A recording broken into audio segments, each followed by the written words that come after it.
everybody. Sorry it's been a while. Don't wait for me. This is our second leg of our trip to Ely. Yeah, carry on, sorry. That was a wonderful, absolute wonderful few days. We're all behind like a duck's arse, aren't we? Yeah. Even Ely, September the 6th. Yeah. 6th? Yes. Is when we, the 6th. 6th. Yeah, when we bought this.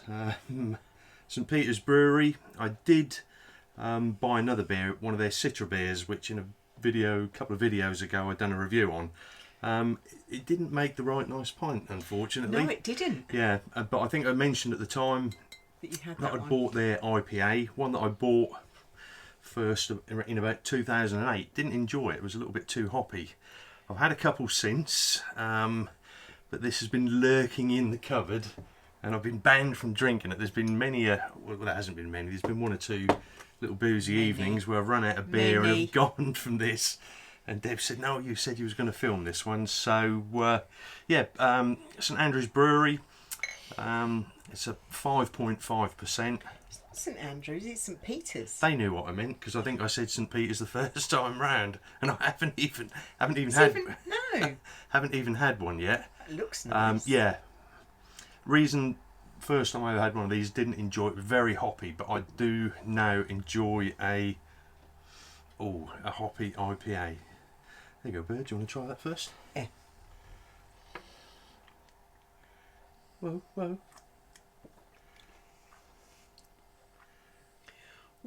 Oh, I didn't think she was going to give it an ooh. I know what this is going to taste like. You got a little bit of caramel in there. Yeah. Very hoppy. And as the aficionado here says, a little bit of caramel toffee notes. I had that flash of honeycomb. That is a right nice pint. I could sink a few of those, but unfortunately I've only got the one. So I'm going to make this last for... We've swapped seats so you can't see the clock, but we can see the clock. So I'm going to try and make this last. It is beer o'clock, yeah, I'll have it is you beer know. o'clock,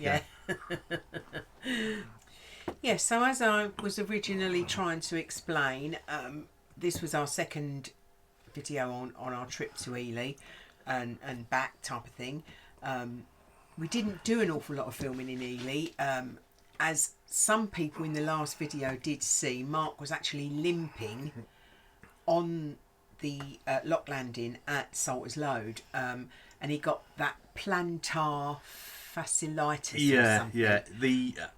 The symptoms, the feel, if you can imagine somebody laying you down on a bed, picking up a lump hammer and smashing it on your bare heel, that's how my heel feels. Yeah.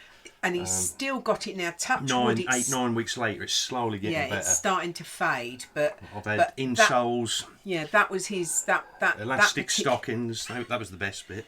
But for those few days, if he'll let me say, he was in absolute agony. Bless him. So we didn't really go anywhere or do anything. It was just basically sit. Plus, it was very, very warm anyway. Yeah. So we didn't do an awful lot of filming. I mean, we did manage to walk to the cathedral in the shop to get this. But we did have to stop in and have a coffee on the way back because it was so painful, weren't it? There isn't an awful lot of film of Ely. No, it had all these plans, was going to go in the cathedral. I've got a couple of shots of outside the cathedral, but here's our cruise on the way there. Well, that's the tidal part negotiated. That was actually it wasn't nowhere near as bad as what we thought it was going to be. What it was last time. No. I suppose depending on the height of the tides, depending on how fast that will be flowing when you come out on it. But no, that was more or less slack, wasn't it? Yeah, what they call slack. Just like the elastic in my boxer shorts.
ones at Ely, on the park area there, are quite nice, and I think there's some more further up as well, isn't there? Yeah. I think you'll probably see round about now. These shots are looking the other way, towards the pub. All along there is visitor moorings, 48-hour Yeah, moorings. 48-hour moorings. Yeah, peak times can get very, very busy. Yeah. It's always pot luck if there is a space. Yeah, basically. I mean, when we went was like the end of sort of like the summer, really, sort of beginning of September. Kids had gone back to school, so it wasn't as busy as what we thought it was going to be. I've just noticed we're both we sounding both had a bit really bad colds. Yeah. So apologies if we're sniffing. Well, when we say really bad, mine was horrendous. But luckily, I broke down the virus. You weakened the virus weakened for the me. virus. So Deb, fortunately, has had a milder version of it. Yeah. You can thank me later. Yeah, so we stayed one night at Ely, yeah. just the one night, and then because we'd actually spied quite a few lovely moorings on that part of the is it Great Ouse or River Ouse? There's some lovely moorings along there. River Great Ouse, yeah. River Great Ouse, with water points as well. Yeah. So we decided to leave Ely and come back towards Denver and stop off at Littleport, and there was a lovely pub across the way as well.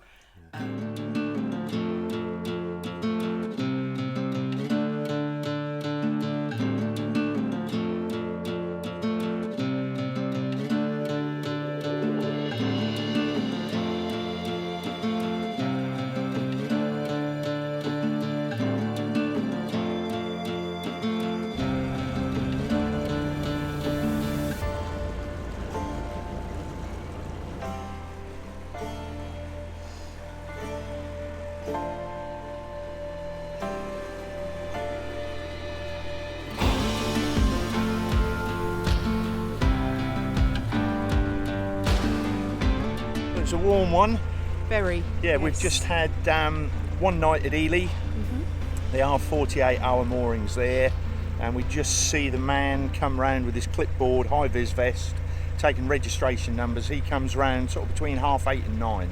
So any of you guys going there, it could work out if you get there in the afternoon, you get an extra day's grace. I don't know. Maybe he comes twice a day.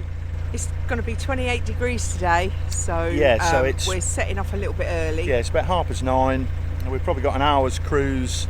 We're just going to go down to Littleport. Yeah. There's a nice little pub there opposite the moorings, and more up there for the day. Yeah. Got all our barbecue stuff.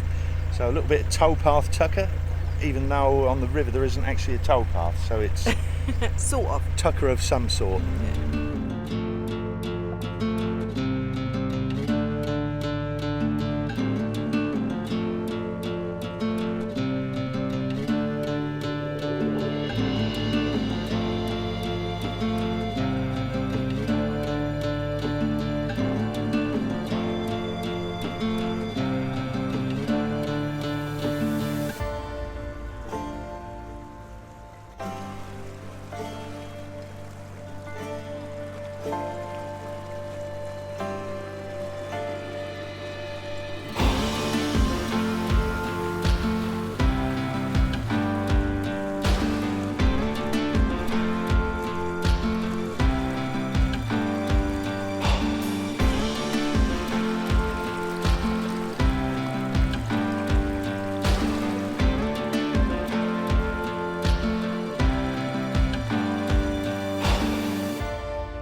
And then we left there and moved on to Denver. Yeah, left there early in the early in the morning. morning, ready for the I can't even remember what time the crossing was now. 11 something, wasn't it? Yeah, it was something like that. So we had to sort of get up really early, which was nice actually, because we thought it was going to be hot, but it didn't turn out to be a little bit grey that day, it was a didn't bit it? grey and dismal, as you'll now see.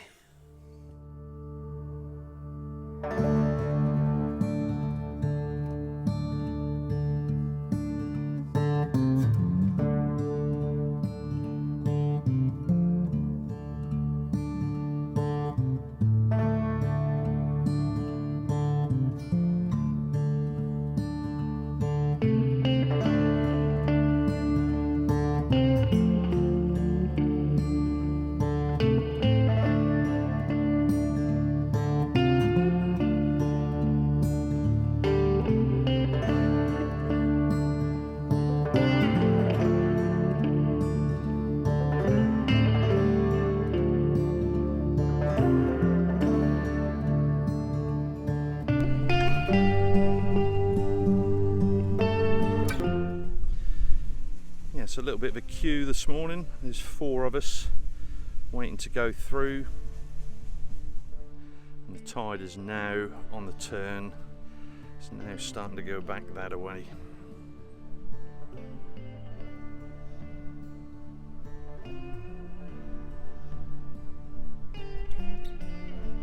Yeah, and 2 of the boats are Fox Narrowboat hire boats, which have to be back tomorrow, Friday. So, non-eventful crossing. Again, didn't do any filming due to my injury and the weight of the camera, and just got back onto the middle levels. Yeah, we did. Which is where we still are. So why haven't we been doing a lot of filming? There's been an awful lot going on. Awful lot. If you're new here, you'll have to skip back a few videos. But regulars, back in May, after lockdown and all Deb's treatment, when we left Aqueduct Marina, it seems that long ago, yet a blink of the eye. Yeah. As you'd have known from our videos, we seemed on a bit of a mish to get somewhere. Yeah. Well, it was to get back to this area, the middle levels, to help eldest daughter and son-in-law out with their business. Because while we went to visit them in May, she broke the news that we were going to have another grandchild. Yeah, grandchild number 4, which I was going to say no biggie. I didn't mean it like that. That's not reason enough to come rushing back, apart from the complications Tina has had with a couple of other pregnancies that didn't go too well. So because they run the bouncy castle business, I don't know whether I can show any of their castles here or there. It's a very hands-on physical thing, and they're always busy in the summer months, evenings, daytimes, weekends especially. And they run 2 vans. Do you want to do some talking? I'm doing all the talking. You're doing this. You're doing I'll get told off. I'll get told off by someone. I've told him to do the talking. Yeah, so they run 2 vans. Scott goes out with his chap who helps him, and Tina goes out with Maximus, and they'll load up 4 of these big bouncy castles in Tina's van, and she does it. Well, if we hadn't been there, Tina would still be rolling out castles. Because she's a bloody while martyr. the midwife was trying to cut the umbilical cord. That's the way she is. So we had to come back, and it's a good job we did, because she then had some later complications in the pregnancy that I shan't go into. But but little one was born, as some of you may have seen, 4.5 weeks early. Yeah. 5 weeks early. Yeah, 5 weeks early. Yeah. 5 weeks. So early. 5 weeks ago, and he's now naught. He's now naught. Yeah, he's been. No, he's actually 4 weeks, isn't he? 4 weeks and 3 days. Yeah, I think he's. So. I think technically he's. If he had have been born at the right time, he'd be about 4 days old now. But he's been here for nearly 5 weeks, bless him, and he's doing well. He's doing really well. Yeah. To see the size of him, I actually said to Tina today, to see the size of him, if she'd have gone full term. Yeah, she would have had to have given birth. That would have stung. That would have stung. She did. Yeah, so, but all is well. And like I say, we've been very, very busy. Tina was rushed into hospital. Had a week in hospital because she can't go into the details. Spent a lot of time actually not on the boat, but living in their summer shed in the garden. Yeah, we moved in for 7 days, which I enjoyed. We did love it. Grandkids enjoyed. Yeah, it was great. was good. Yeah, it was nice to get back on the boat though. To the peace and quiet of the boat. Yeah. So, but it was lovely, and like I say, we've just generally been busy with life at the moment, haven't we? So, apologies. And once again, circumstances last winter with COVID and other things, we ended up in a marina, and with the same this winter. Obviously, I'm still helping out as and when I'm needed with the castles, and I've even contacted an old work colleague, and I'll be doing a few days here and there to make ends meet, which is gonna, which is going to come in hard. So I might show you a little bit of what I used to do and what I'm now doing, sort of control panel commissioning type work. So we're here for the winter. We'll try and do a little bit of filming. Again, we will be able to go out and do some cruising. We're limited once winter hits. If the River Nene goes into flood, they close stand ground locks, so we can't get through the middle levels and onto the Nene. And I believe if we tried to go the other way, to get back through Salter's Lode onto the River Great Ouse, some of the bridges you saw that we went under in the last video were very, very low. Well, as the lots of rain, the drainage all pumps into the middle levels rise, and you won't get under those bridges. So cruising's going to be a little bit limited. Got ideas for lots of not how to but how I do videos, and a few little minor cruises planned. For those of you who love the reviews, I've got some more reviews to do, and for those of you who don't, I've got some more reviews to do, and well, that's about it really. It is. Yeah, so thanks for bearing with us and still taking the time to watch the videos, but as you know, life tends to get in the way. It does. Why did I only buy one of these? I don't know. Excuse me. So just want to thank, we've written it down somewhere, this week's, or the last couple of weeks because we haven't done a video, our supporters over on PayPal, Patreon and Buy Me a Coffee. Thank you so much. Support. Links in the description below for how to support those. So that's David Bradley, thank you very much. Randy Scott Schmidt, as always, thank you. Continued support there. Anthony Patterson over on Buy Me a Coffee, which I've edited to Buy Me a Beer. And Walt Duber, Kate Lopez and Chris Rhoda. Yeah, thank you very, very much, guys. Thank you so much. I want to say those names. Oh, right. Shall we do that? He loves to take over. Oh, sorry, I put my glasses on. Yeah, so next week's video, or the week after, I'll let Deb... Yeah. Not that we're expecting anybody else, support from anybody else, but if there is, I'll let Deb read the names out. And to all the lovely people that we've met. Wow. This has been a bit bizarre. But, there's a few people I just want to mention. Heather. Yeah, Heather, the Globe Hotel. Works at the Globe Hotel in Kings Lynn. She was absolutely wonderful and so pleased to meet us, and we were so pleased to meet her. And so we got a selfie. Hello, Heather. We got a selfie without her manager seeing, and it's always weird. We've sort of got used to strangers just coming up. It goes with the territory, but when you're back in your own hometown, it's a little bit. Yeah. This is Kings Lynn. But just want to say hello to everybody who has seen us and spoken to us. I can't remember everybody's name. I'm really sorry. And all the other messages of support we get on all the different various private messages on all the other platforms. And if I do not get back to you straight away, I apologise. Yeah, because sometimes we will come across something and we'll go, oh my God, that was ages ago, and it's only just popped up. I wish we only had one way for you to contact us. Nothing would get lost then, and we'd have no excuse for not contacting you. But thank you so much. Thank you for your support. Thank you for subscribing and everything. It's wonderful. So, if you've enjoyed this week's little video, press the like button. Nearly get this is take 3. If you haven't already subscribed, press the subscribe button. If you want future notifications of any other videos we upload, the bell icon, and keep the comments coming. Love we your do comments. get round to answering all the comments. Yeah, and we'll see you all next time. See you soon. Bye. Bye.